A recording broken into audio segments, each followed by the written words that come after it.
Hello and welcome back to the Lucid Dreaming Podcast. This is episode 25 and I have another interview for you today, but some updates first. I'm actually participating in a bunch of upcoming events, two of them in person and one online, as that's going to be really cool. All of them are in the beginning of February, so it's coming up soon, and if any of you are in the area for any of them or free for the online one, please check it out. I'll put the links in the show notes, and all the show notes will be for this episode at lucidsage.com/25. So that's the number 25. The first one is the Consciousness Hacking Meetup in San Diego. That's on February 3rd. So either just search Google Consciousness Hacking San Diego. Again, you can find the link on the website. So that's going to be awesome. It's going to be a very interesting discussion about dreams and dream tech and all that fun stuff. On February 7th, I'm giving a talk at the Consciousness Hacking Meetup in Santa Barbara. And the last one is on February 10th. That's an Evolver Learning Lab course.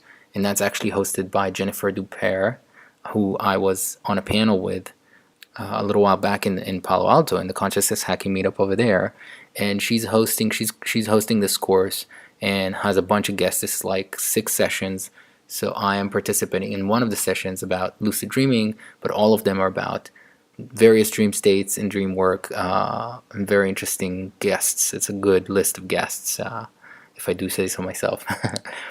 So that's going to be fascinating. So I'm going to be in one of those sessions that starts February 10th, and I'll link to that in the show notes. But you can Google Evolver Learning Lab as well and look for that.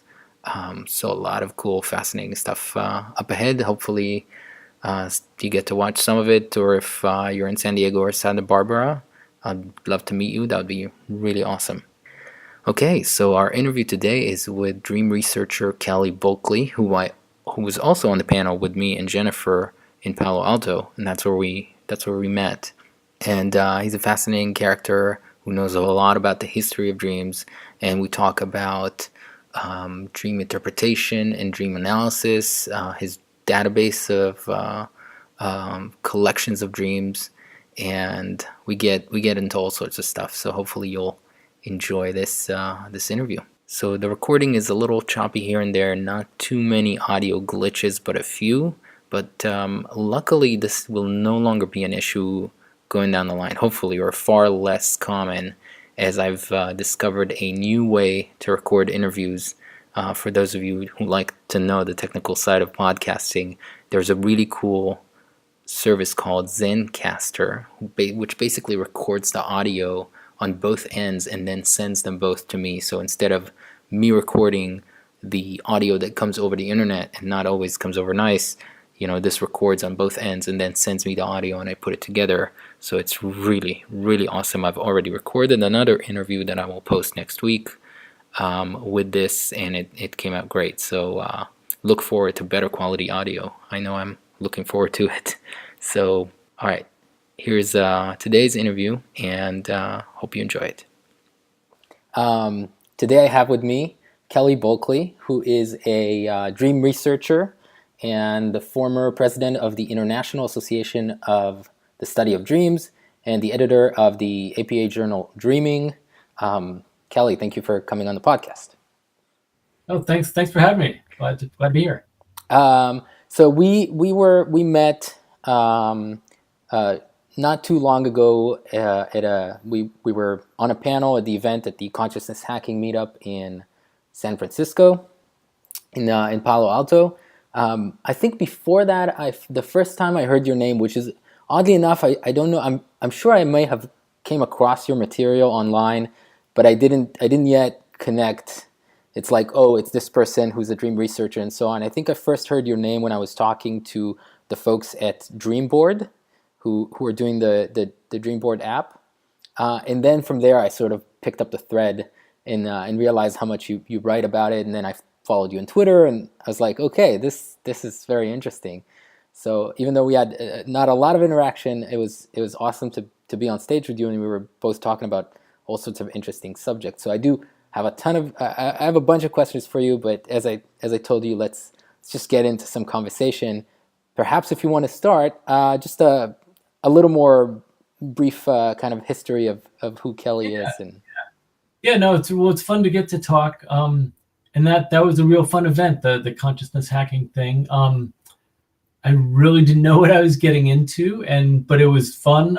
Jennifer Dompere and yourself talking about lucid dreaming and technology and consciousness and a deep spirit of experimentation and curiosity that I just think is so exciting. So I left that gathering really pumped up about the research I'm doing and learning more about the stuff you're doing as well. So yeah, that was a good time. Yeah, and for our listeners, I'll link to the video in the show notes and on the website. Yeah, cool.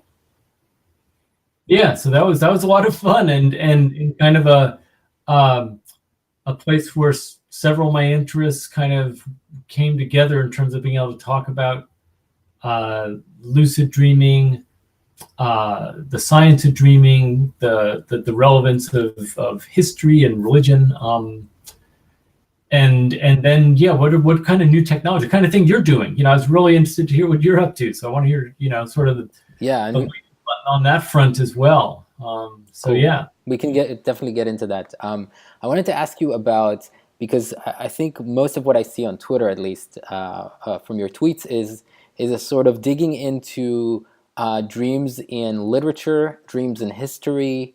How did you get into researching all that? What led you to all of this? And what's your what is the main thing that you do in this term? Because you're an author. You wrote a bunch of books. Mostly, I think, almost all about dreaming in one context or another. One form or another, yes, all about dreaming. Yeah. Well, I got interested in dreams back in high school, really, in early adolescence, when I had a series of recurrent nightmares that were really puzzling and kind of challenged my way of thinking about things. And one thing led to another, and I got interested in the subject of dreams and wanted to study more about them in college. And I initially thought, well, I'd study psychology, because that seemed like the main discipline that people go to study dreams. And I quickly found that just wasn't going to work well for me in terms of what I was interested in and the way psychology was being taught where I was. So I found that philosophy and religious studies were field of study where I could learn more about the kinds of dreams, the kinds of teachings about dreams that I was curious to learn about, and where I could bring psychology into the discussion as well. So my doctoral training is in the psychology of religion, basically. Thinking about religion from psychological perspectives and thinking about psychology as a kind of modern expression of religious interests and questions. And dreams, for me as a researcher in that field, are kind of the central phenomenon. Dreams have been venerated by religious people throughout history, and yet they have a lot of scientific studies showing that there's something really important going on. So it's that's kind of how I come at it from this. Yes, humans have been studying dreams for a long time, often in religious context, but now we need to kind of combine that with scientific research, and then we can really figure out what's going on and take it to new levels. Right, and dreams is just a giant, fascinating topic. And tell me if you find this accurate, or you would say that it's much more than that. But it seems like in references in history and in religion, do they deal mostly with dream interpretation, or is it just anything from this is how the gods communicated or something like that? Yeah, it's kind of the whole spectrum. I mean, and one thing I think is interesting is that throughout history, people have recognized that a lot of dreams are kind of trivial and just kind of relate to everyday, normal stuff in your life, things you're thinking about, you're bugged about. Most cultures through history have recognized that a lot of dreams have that kind of ordinary context. What they've also believed is that some dreams are different, and some dreams come from a different part of the mind. They involve the soul wandering away from the body. They involve visitations from different. However people characterize it, they distinguish sort of ordinary dreams from special dreams. That's a very common cross-cultural theme. And to me, as a researcher now, looking at what Carl Jung called big dreams, I think there's a lot to learn from the psychology, looking at some of these historical teachings, and then looking at the history and with some of the psychology to help us understand it. So yeah, that's the connection. Yeah, and this, and we'll go all over the place, but this makes me want to ask you about the sleep and dream database. So is that something that you created or you just collaborated on? How did that come about? And what is it? Yeah, so the Sleep and Dream database is an online archive and search engine that I've developed with the help of a software engineer named Kelly Bulkeley to promote dream research. And it's for many years I worked with Bill Domhoff and his dreambank.net website, which is also a big archive of dreams. Has a bunch of cool search functions, a bunch of statistical packages. Very, very cool. I love it. And it's a great tool for kind of mainstream psychological approaches. I'm coming at it from a slightly different perspective in terms of history and religion. So starting maybe 5 or 6 years ago, I started developing a database that would be more customized for the kind of research I wanted to do. And so the Sleep and Dream database is that database and involves maybe 30,000 dreams at this point from different sources. So some gathered from me, some gathered by other people. And what it really does, I mean, it's a tool of kind of big data technology in a way, which is really cool. At the same time, to me as a dream researcher, it's the culmination of a long-term aspiration of dream investigators throughout history, going back to Artemidorus in classical Rome, people who were collecting dreams and sifting through them and trying to find patterns, and they knew that those patterns were going to be really interesting if you could just get a large enough collection of dreams and sift through them well enough. Well, they didn't have computers, but they had the right idea in terms of looking for those larger scale patterns. So to me, something like the Sleep and Dream database is the culmination of something that research has been wanting to develop for centuries. And that's cool. So it's a lot of fun, and we're just at the beginning, I think, of a lot of great research in this field using these kinds of tools. Yeah, it's very cool. And correct me if I'm wrong, but it's basically open to the public. Like I was digging around, you can do a study analysis or a word search, and you have the selecting from either all surveys or the catalog of a ton of info, filtering by age group, by gender, by country, location, all sorts of stuff, right? Yeah.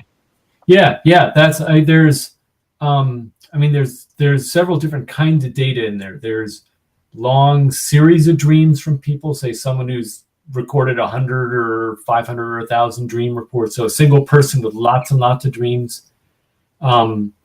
Demographic surveys of, say, a couple thousand individual people with maybe 1 or 2 dream reports, plus lots of demographic data about age, gender, politics, religion, income, all that stuff. So it's very flexible, and lots of different ways to play it. It's still a work in progress, of course, but I really do emphasize the accessibility and the transparency. Those as a researcher, I want to do this in a way that's going to provide good, solid, reliable data for people. And the best way to do that, in my view, is to open one's books for people to check, to test, to verify, to extend. That's kind of open science, as I understand it. That's where I think, and Kelly Bulkeley has helped me understand this, my database sort of designer, trying to make this a good model for research, online research in the coming century. Yeah, I love it. I think the idea in general is brilliant. And now with computers, what we can do with data and the whole like algorithms sifting through big data or pattern recognitions or seeing all sorts of like elements that are repeating in all sorts of ways can just give a lot of insights that we never thought we could do, at least, or would be very hard to do manually. It's one of the reasons I always suggest for people practicing lucid dreaming, for example, when writing your dreams, beneficial not just for increasing dream recall, but for the benefit of if you record it digitally, like on something like Dreamboard or Shadow and any of those apps that collect the data, especially like what I liked about Dreamboard is that they have different segments for things like colors and emotions and feelings and people and places, and so they already make it easy to categorize, like to take elements from the dream and put them in a searchable context, and then even visually show you a variety of aspects. And when you look at the data in aggregate, you automatically see patterns that you didn't even realize you had. Right. And that's the promise of it. And this kind of brings up something from the consciousness hacking event, which was the demise of the Zio sleep monitor and the sleep and dream database. Kurt and I spent some time building in basically a portal for Zio data that my grand vision was that I'd be able to easily correlate dream reports with Zio data. And I've got that data for my own stuff, but I was hoping to go further with it. But the Zio company, met its demise. So this is something I'm real interested in. And I talk with the Dreamboard people as well. They're a great outfit, and they're moving, as I understand it, in trying to develop some medical healthcare applications for this kind of database technology, which I think is awesome, and I think they've got a good business plan going forward. And I think part of it gets into this this kind of gets to your work, like how to gather and analyze and make sense of the kind of data that people are now able to generate about their own dream experiences. Right, and there's a few things about that.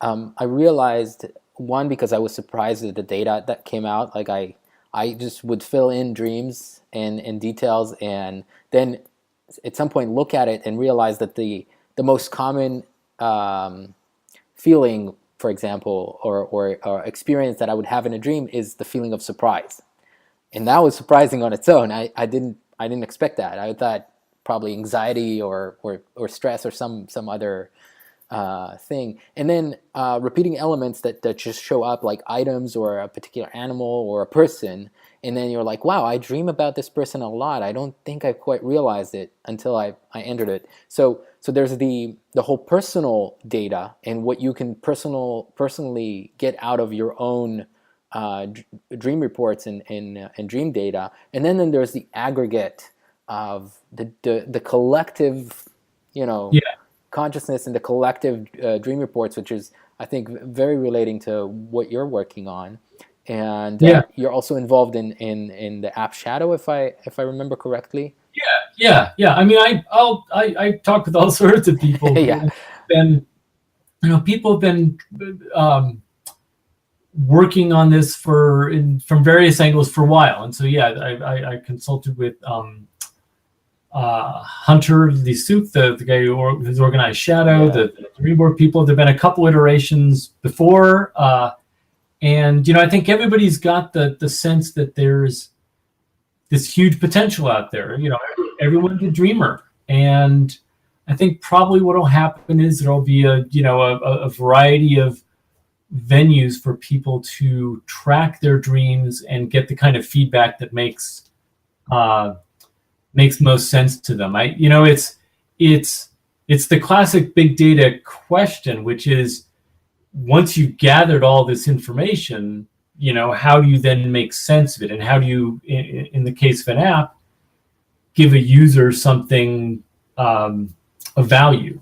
I mean, it seems like what you're up to, there's a nice clear answer to that, which is person has more lucid dreams or has a change, a shift in the quality of their dreams that like, oh, that's what happened after doing these practices, tracking my dreaming in these kinds of ways.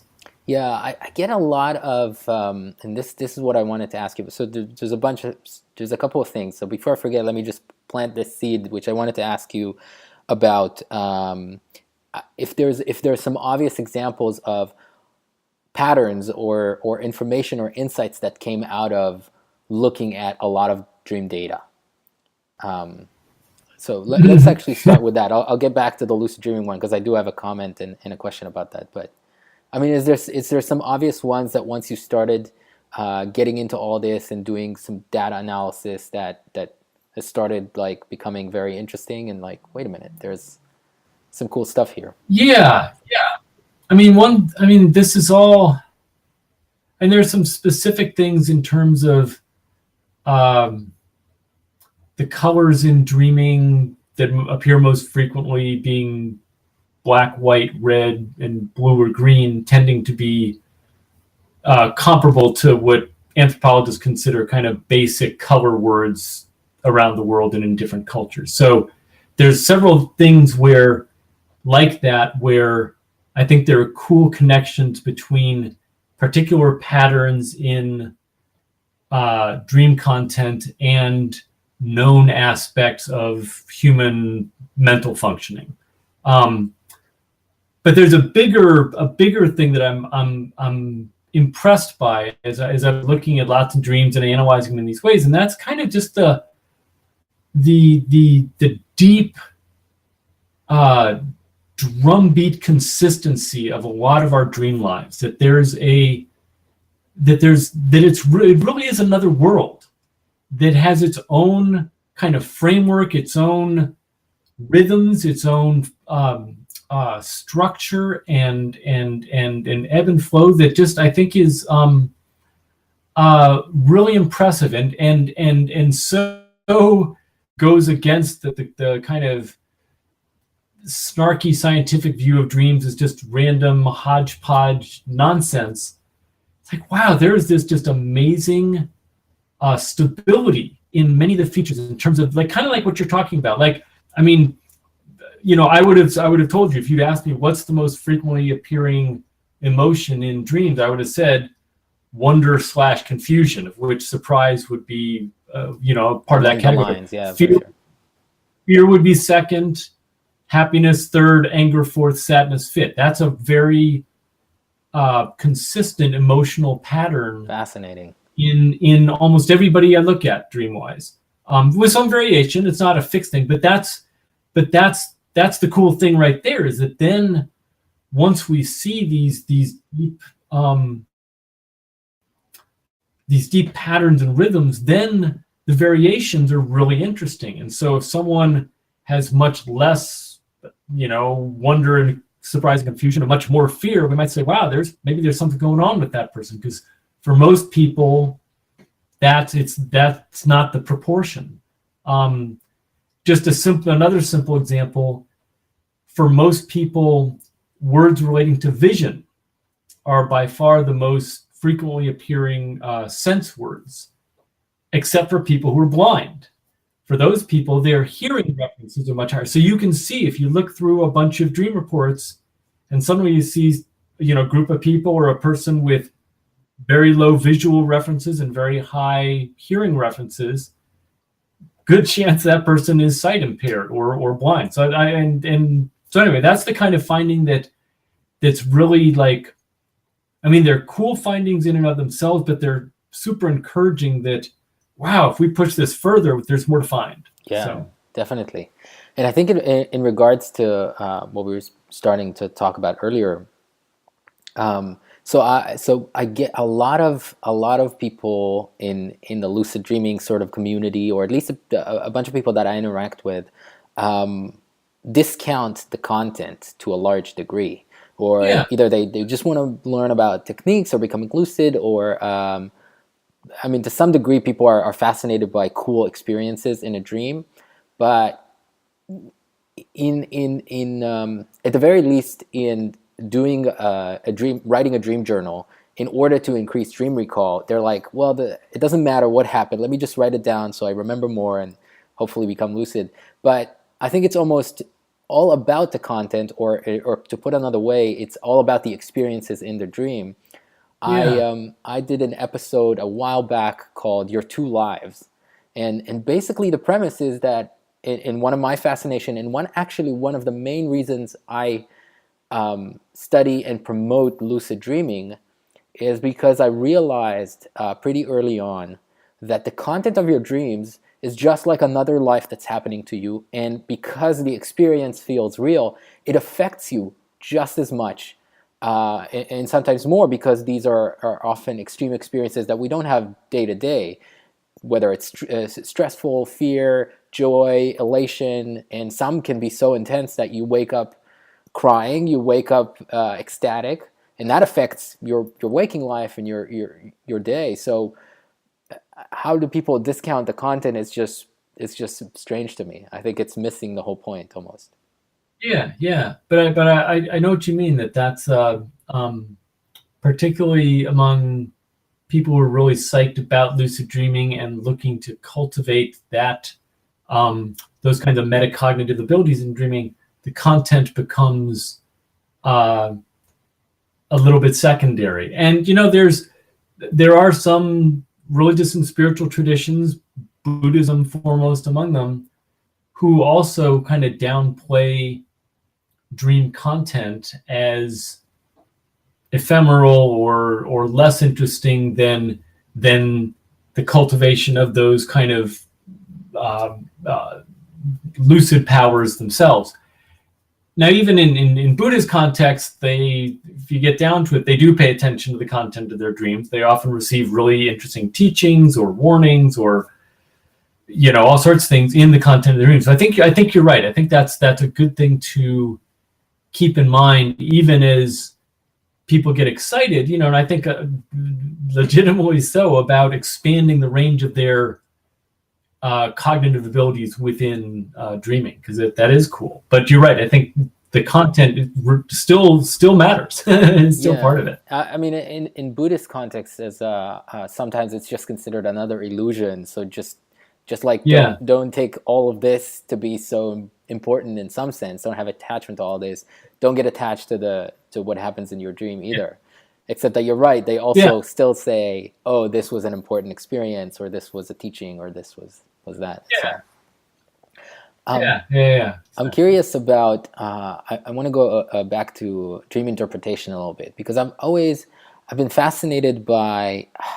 It's tricky. I think that there's a lot of nonsense out there to some degree, or it's at least for me, it was always hard to sort through what seems to make sense, what's based in psychoanalysis, Freud, Jung, and I wondered, and I want to hear your take on it, perhaps, if dream interpretation to some degree maybe can be helped or facilitated by a psychologist or a professional, but ultimately can only be done by the person, by the dreamer himself, because it's one of those, like, what does that mean to you? And that's too open-ended. But I think the first time I ever thought, there's something here, is when I had a dream that I could so well map onto an experience in life that still had meaning and that still was trying to tell me so, or that I could derive some use out of looking at it, and was clearly about an event in my life, even though it seemed completely unrelated, that I said, okay, there is something here. But nobody else could interpret it other than me, because nobody could, unless I tell a psychologist about this experience, maybe they can connect the dots. But that's, again. Yeah. Well, I mean, there's definitely a level at which only the dreamer can ever really know, because only the dreamer has access to that kind of primary pre-language, experiential quality of the dream itself. And so, I think the privilege always goes to the dreamer. that's a privilege that many therapists violate, of course. Tell dreamers what their dreams mean without listening to the dreamer. But I think that I mean, this is one of the core ethical principles of the International Association for the Study of Dreams, is that the dreamer is always the ultimate authority on what his or her dream means, and that's an important thing to keep in mind, sort of whenever we're talking about dreams, that we're always sort of projecting onto each other. Right. But the important, at the same time, dreams are rarely about kind of what we already know. Dreams are often, and the most sort of intense dreams, the big dreams that I'm particularly interested in, are usually about, kind of not what's going on now, but what might be, what might become of us. And in a way, that quality of dreams makes it helpful to get other people's perspectives, because sometimes our dreams are pointing in a direction that's beyond where we consciously are. And so almost by definition, we can't quite see it, but someone else maybe can. And so this is where a good therapist, I think, can be a companion in the process, where anybody, a friend, just a dream worker of any sort, a family member, you can talk with other people about their dreams and share perspectives and insights, precisely because you see the dream from an angle that the dreamer, him or herself, can't quite see. So it's kind of both. I think that ultimately you always give the last word to the dreamer. And whenever I do a dream group, a dream discussion, it's always the last word is with the dreamer, because that's where the last word resides. But you can have a real good discussion and learn a lot in both directions by sharing different perspectives on a dream. So it's a combination. And then it's a combination. And then the theories and the techniques and methods, they all, I mean, there's a million of them, and they're helpful in some cases, depending on the type of dream, depending on the person. So as a kid, I was given a dream interpretation book, and it was like, okay, you open it up and it's like, oh, you dreamt about a snake or about water, and here's what it means.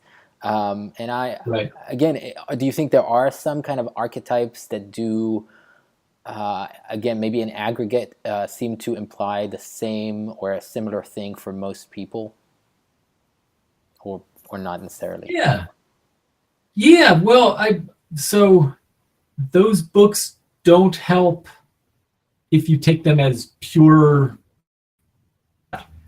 But if the dream, if those are ideas, suggestions, maybe yes, maybe no. And in many cultures, those kinds of books are the distillation of a lot of accumulated wisdom and discussion over the ages. So, I think it would be interesting for continuing with sort of the technology piece, like, what if you had a dream, say, of an octopus, and you look up in a database, well, how many other people have dreamed of octopuses, octopi? Who are those people? In what settings? And what, I mean, you could, so there's almost a possibility for a modern version of that dream book approach that could, if used carefully, could be helpful, I think. Yeah, that's interesting. I think for the first time, we're getting into an age where that could be done on a large scale, that would actually give us something useful, or disprove it, or something in between. Disprove it is always a possibility too. Yeah, that's fascinating. I wanted to ask you, you were expressing an interest. I love the whole data thing and statistics. So you've written a lot of books. There's one recent one you collaborated with Ryan Hurd, called New Perspectives on Lucid Dreaming, I think. And what I love, there's a giant section with just full of statistics about lucid dreaming and lucid dreamers. I wanted to ask you what was your part in the book and your involvement. I know you're the dream data guy. Yeah, yeah. Well, yeah, Ryan and I put that project together, and it's a 2-volume collection of a lot of great research and analysis of lucid dreaming, from sort of mystical approaches to very clinical to very scientific. Um, and yeah, the chapter I wrote one chapter and co-wrote another, in addition to sort of editing with Ryan, who did just an amazing job, by the way. Ryan's just the best. The one chapter I wrote was, yeah, sort of some statistical reflections on lucid dreaming, in terms of who has lucid dreams, um, and what kind of contents are typical of lucid dreams. And so, nothing, I wouldn't say anything. I mean, and a lot of this coming from the Sleep and Dream database, a lot of my research, and then combining that with things that other people have done. And it all kind of fit together well, in the sense that lucid dreamers tend to be kind of intense dreamers to begin with, in the sense of being relatively on the younger side of things. Both men and women, sometimes more men in certain cases, but it's definitely something that people say they often experience in childhood to begin with, and then it can diminish later in life. Not always, but that's, people often report that. So, but at the same time, lucid dreaming seemed, and I think this is one of the take-home messages, was that lucid dreaming, when surveys ask people about lucid dreaming, even though there is this kind of age drop-off, their lucid dream experiences are reported among all age groups, both genders, pretty much all racial groups, all education levels. It's a very widely distributed phenomenon. So it kind of highlights the fact that, this isn't an obscure esoteric phenomenon, although it can be taken in those directions, but it's actually a pretty widely found and experienced phenomenon. And then similar thing with some of the surveys about how often do people experience lucid dreams? Have you ever experienced a lucid dream? And what are those dreams? Like, what are the contents of them? And in many cases, they're pretty similar to ordinary dreams. Like, there's a lot of the same characters, a lot of the same settings.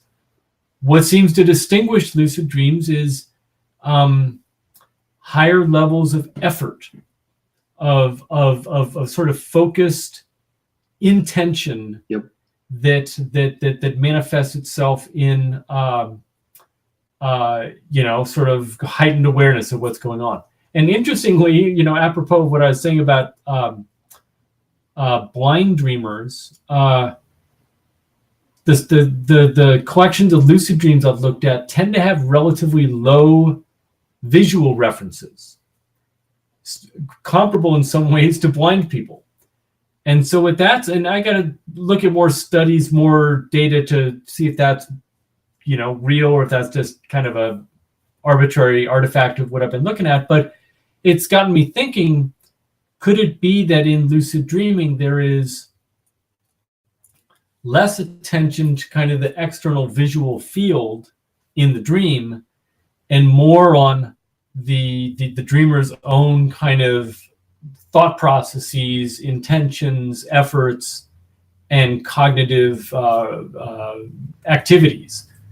So which would make sense of some of the the narrative accounts of lucid dreams. I don't know. That's something I'll have to seem to be somewhat less emotions in lucid dreams too. There seems to be, although some lucid dreams are generated out of a nightmare, out of a very frightening dream, but many other lucid dreams seem to emerge from a fairly stable and kind of emotionally balanced place in the dream sphere. Yeah. So there's, and this is all research that needs to be sort of extended and advanced, but the goal of including it in the book was to kind of establish lucid dreaming as something really there to be studied, that it's not weird, it's not uncommon, it's not unheard of, and it's not so wild and crazy that we can't kind of compare it to dreaming in general and how the mind works during sleep. So I'm psyched we pulled it off. Dang. Yeah, I found it fascinating. I think it's one of the better aggregates of data. And I'll link to the book in the show notes, because what I liked is that when I started and I was trying to research more data and statistics about lucid dreaming and lucid dreamers, this was one of the best aggregates of that data. And I think it reveals definitely that lucid dreaming is far more universal than people give it credit. Again, it's across ages, gender, cultures. I mean, it's everywhere, and it's very universal. Very interesting that it happens spontaneously more in early childhood, for example, for a lot of people.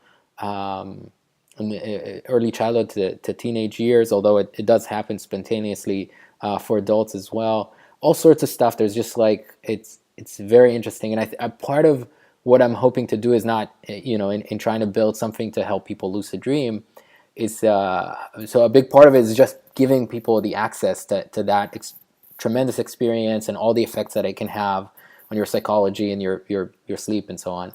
And then what it could open up for dream research, psychology research, and consciousness research.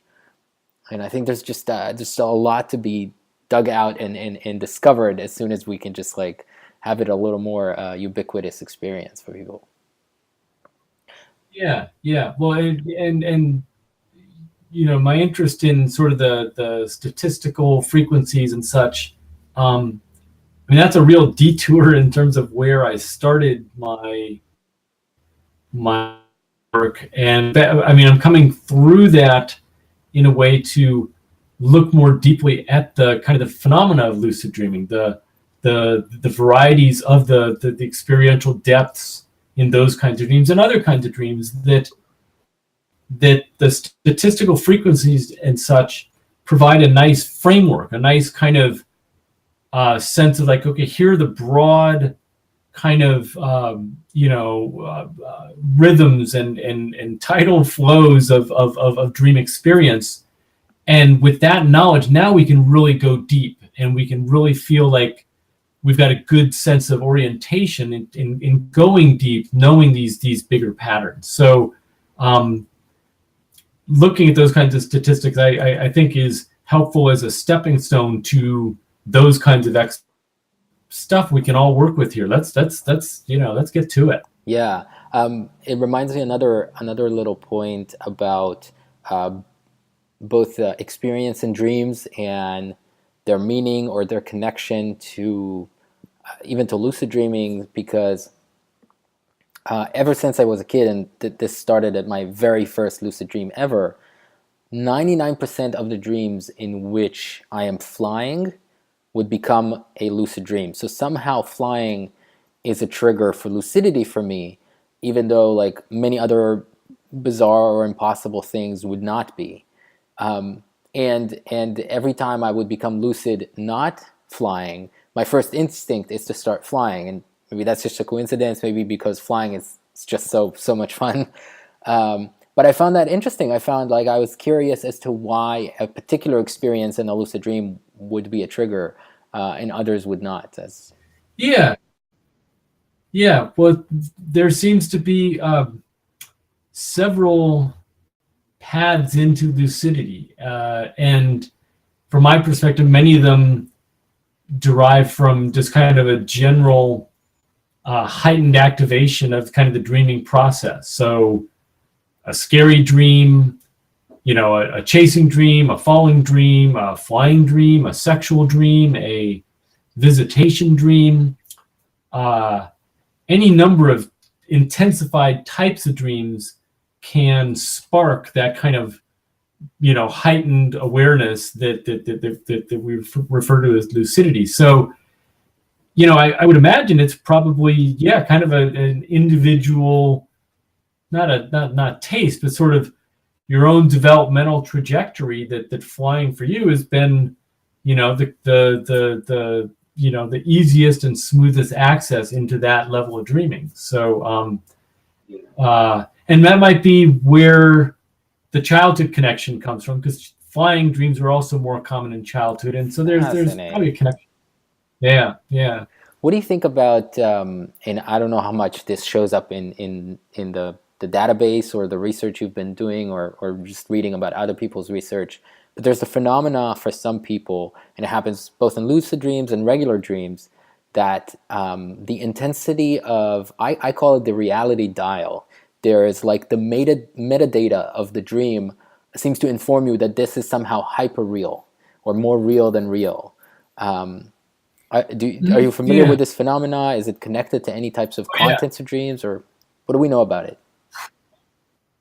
Well, yeah, I mean, that's from a religious studies perspective. That's one of the great,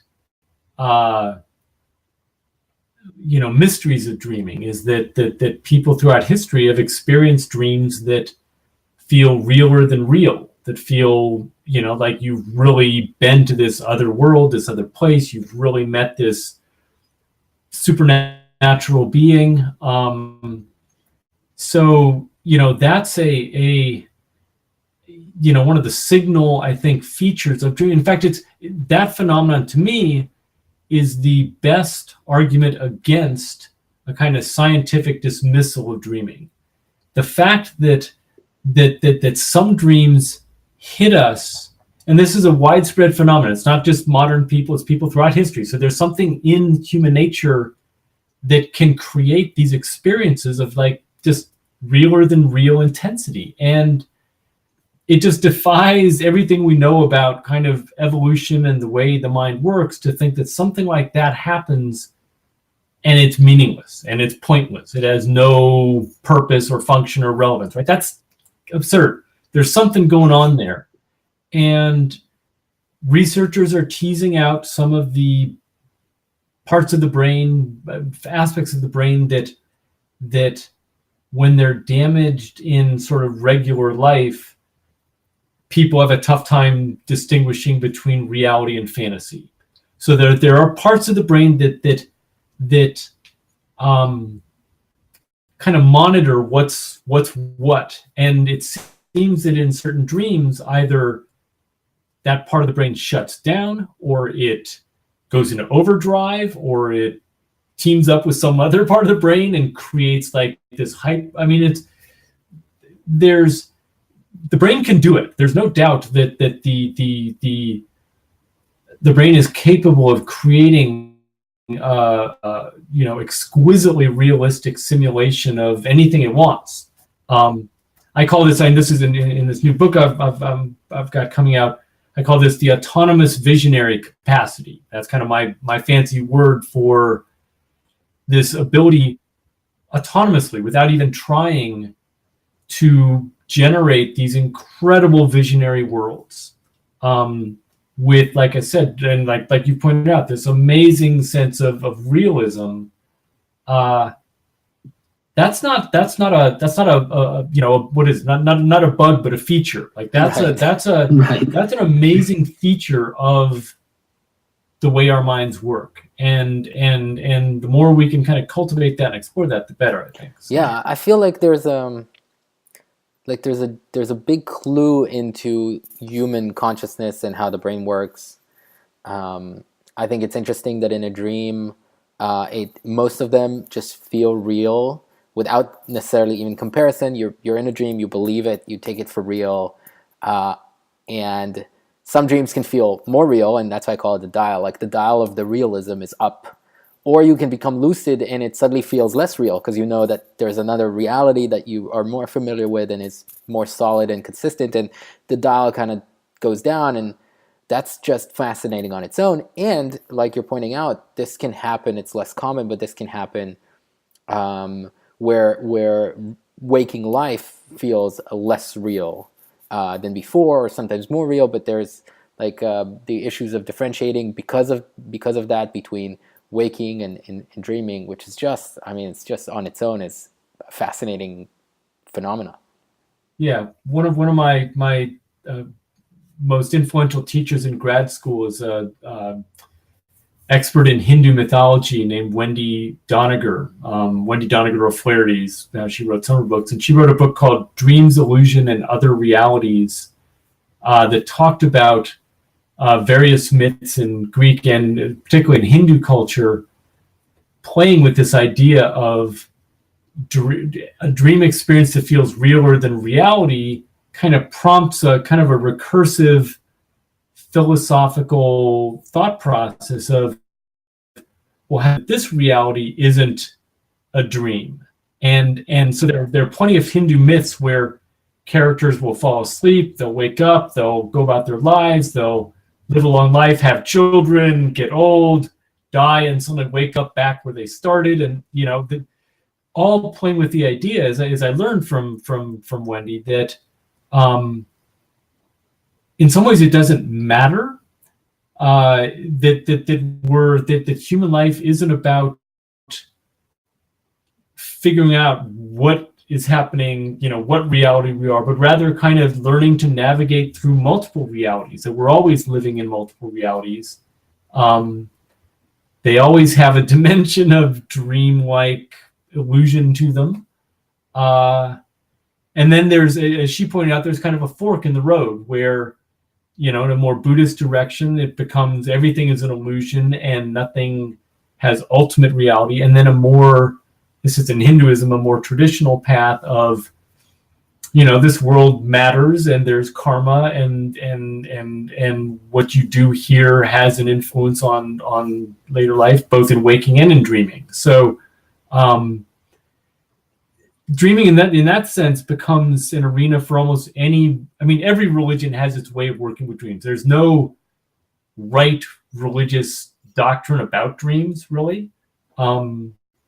Yes, except saying that you know, the founder knows what the dreams are and nobody else does. That maybe that's the but everyone is got to take. Yeah. Yeah.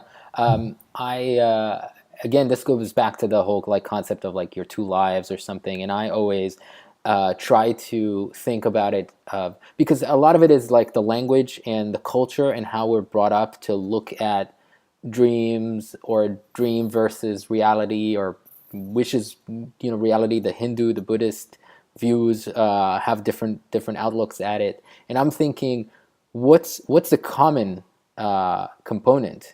What's if we had to recategorize dream versus reality, how would we categorize both as what would be the common thing? And for me, it's always like these are both experiences that you're having.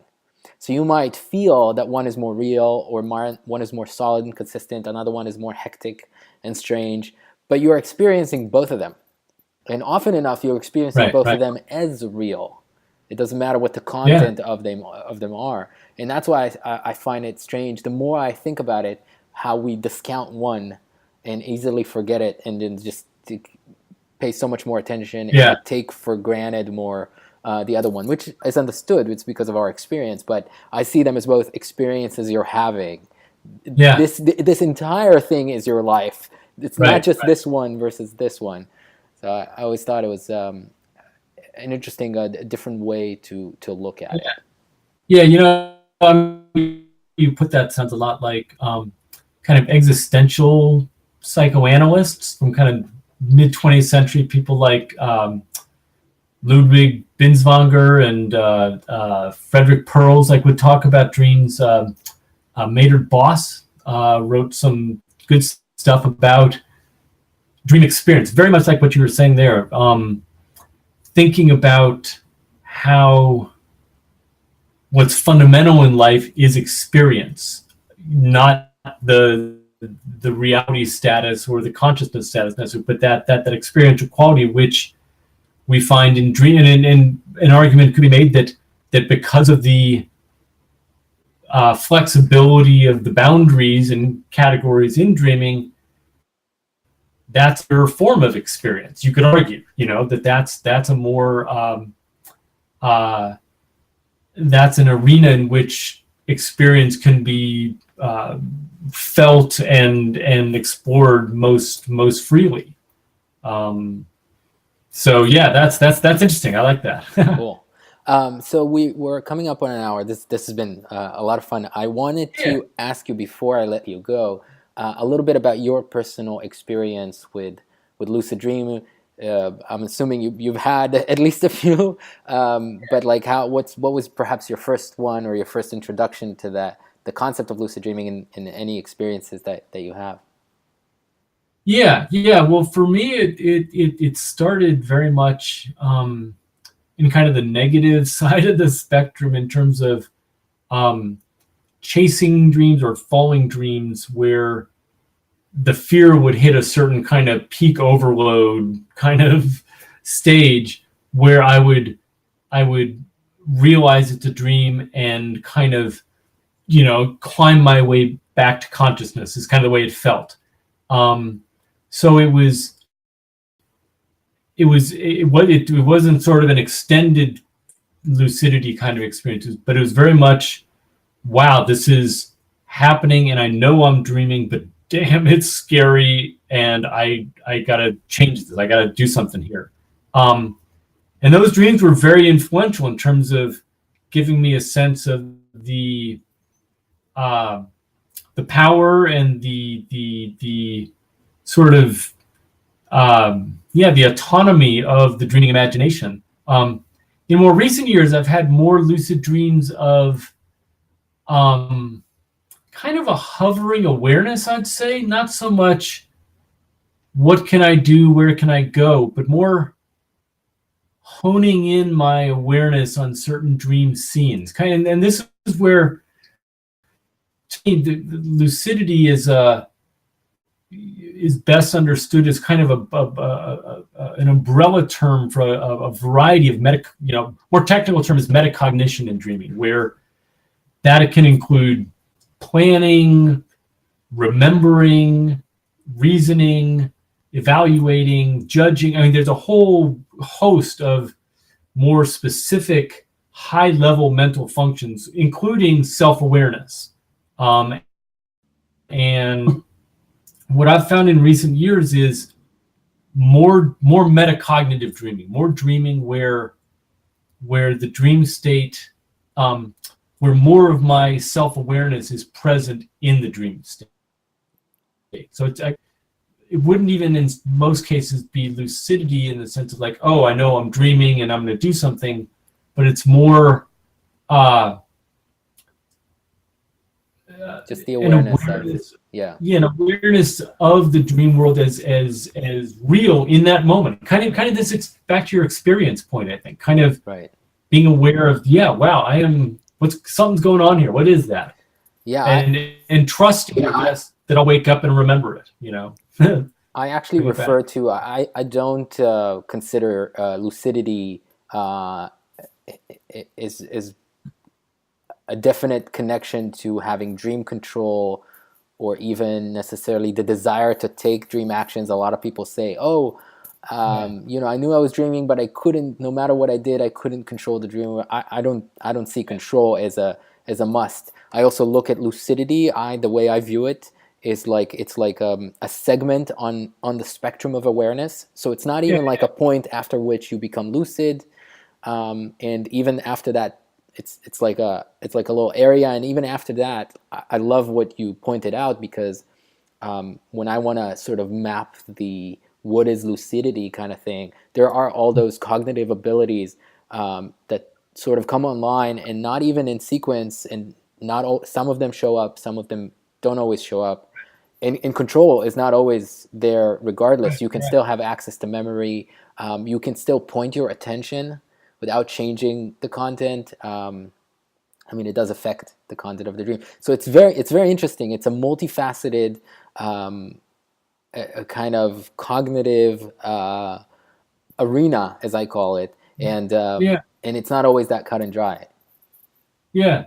No, I totally agree. That's maybe that's the natural maturation of looking into lucid dreaming. That it's the more we get into it, the more we learn, the more complicated we realize it is. But that's cool. A lot of different things to explore. explore. Yeah, and actually from my conversations with people, it seems that at the beginning, especially now because lucid dreaming is so much more in the media and common, and people practice it and try to cultivate it in order to have control in dreams. So that's why that comes pretty early on for people, because they actively are trying to cultivate it.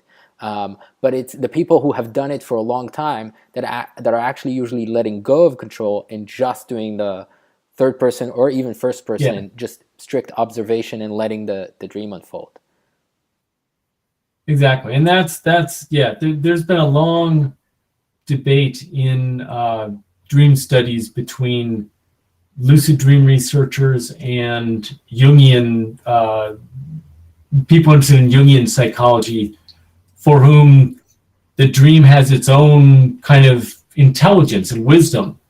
And the early approaches to lucid dreaming, which often were very kind of control oriented, really didn't sit well with people who were, wanting to kind of open themselves to the dream process, check their ego at the door, and kind of let the dream share with them, rather than like going in there and changing things and moving things around. I think everybody's learned in the last 20 or 30 years that you can do both, that we can explore lucid dreaming in a way that accepts and respects and celebrates that amazing creativity of the dreaming imagination, but kind of brings more awareness and insight to the experience. Yeah. So yeah, there are some fireworks in the early days around exactly this issue. But I think we're all figuring it out a little bit now, and I think just the way you describe it is where we're heading. Yeah. I think there's definitely room for both, and it seems like it's becoming more accepted and more widespread. So that's cool. So where could people find you, and what's next? Where are you working on next?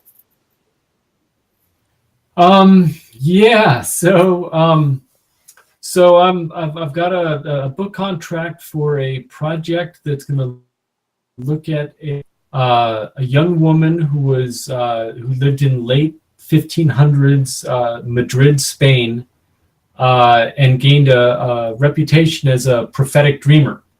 And that got her in trouble with the king and with the Inquisition.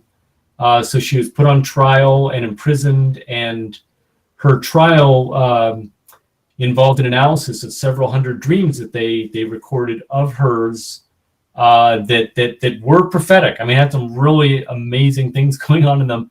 The Inquisition had no idea what to do with her. Eventually, whipped her. I think she was sentenced to several hundred lashes and exiled eventually. But it's a fascinating story that centers on this collection of 100 dream reports that no one's really studied as dreams. So I'm going back to some of the original documents and looking at what she dreamed about and the historical context. And basically, and her dreams are wildly lucid in all sorts of ways too. Excuse me.